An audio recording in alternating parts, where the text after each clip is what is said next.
¿Qué tal, jóvenes? Muy buenos días. Nuevamente estamos acá en su cápsula informativa de electrónica.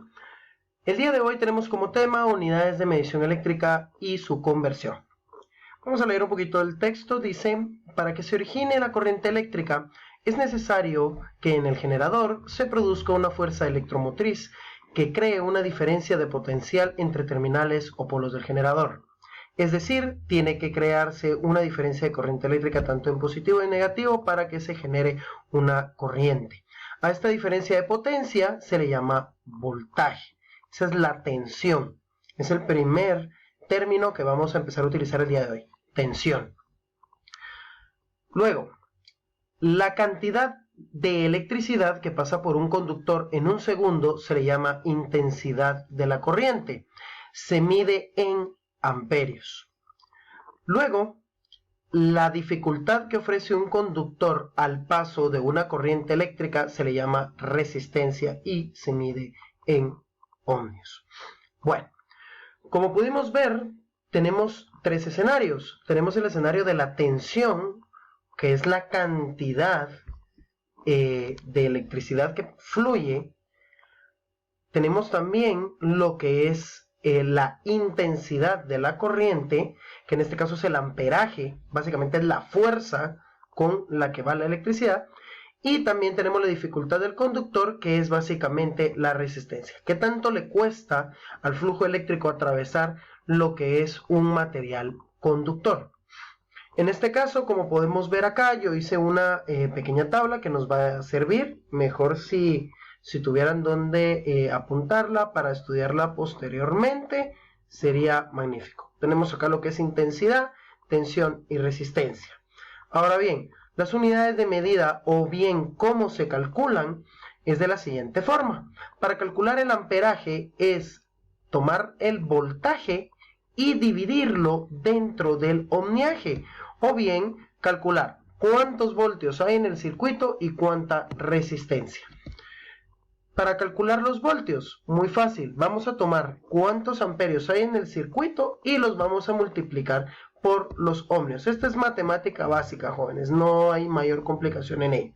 Para calcular la resistencia hay que tomar el voltaje y dividirlo dentro del amperaje. Y por último tenemos esta que es watt, que es igual a 1 voltio por 1 amperio, o bien al voltaje por amperaje. ¿Qué significa watt? Porque no lo tengo acá. El watt es la unidad de potencia final.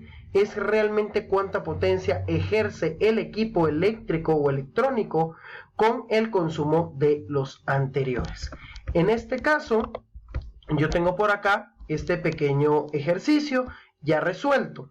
Como se pueden dar cuenta, dice, calcula la potencia eléctrica de una bombilla alimentada a un voltaje de 200 voltios y por el que pasa una intensidad de corriente de 2 amperios. Calcula la energía eléctrica consumida por la bombilla si ha estado encendida durante 1 hora. Volvemos acá. Si se dan cuenta, me está hablando de consumo y de potencia final. Quiere decir que lo que tenemos que encontrar son los watts. Ahora bien, me dice que para encontrar el watt tengo que calcular lo que es el voltio por el amperio.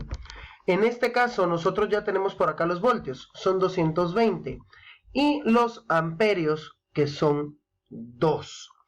Ahora bien, acá si se dan cuenta me da 440. ¿Por qué?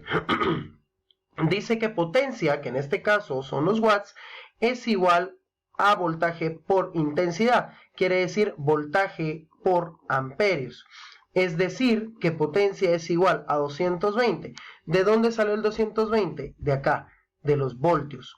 Y el 2, o por 2, más bien, que sería el 2 de los amperios. Quiere decir que esta bombilla consume 440 watts en 1 hora.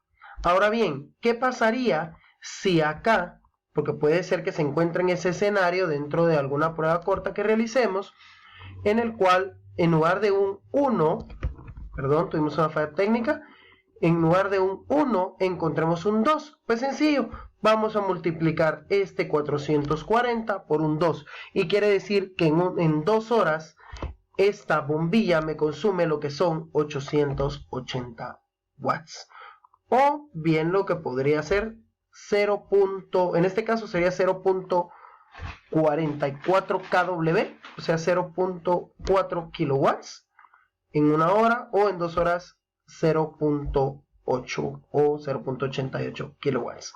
Espero que haya quedado bastante claro. Las consultas las pueden hacer en esta tabla. Por acá tenemos nuevamente, les repito, amperio, que es igual a voltio sobre ohmio, voltio, que es igual a amperio por ohmio, ohmio, que es igual a voltio sobre amperio, y watt, que es igual a voltio por amperio. Espero les sea de gran utilidad esta tabla y esta su cápsula informativa, jóvenes. Nos vemos en una próxima ocasión. Que tengan un muy feliz día.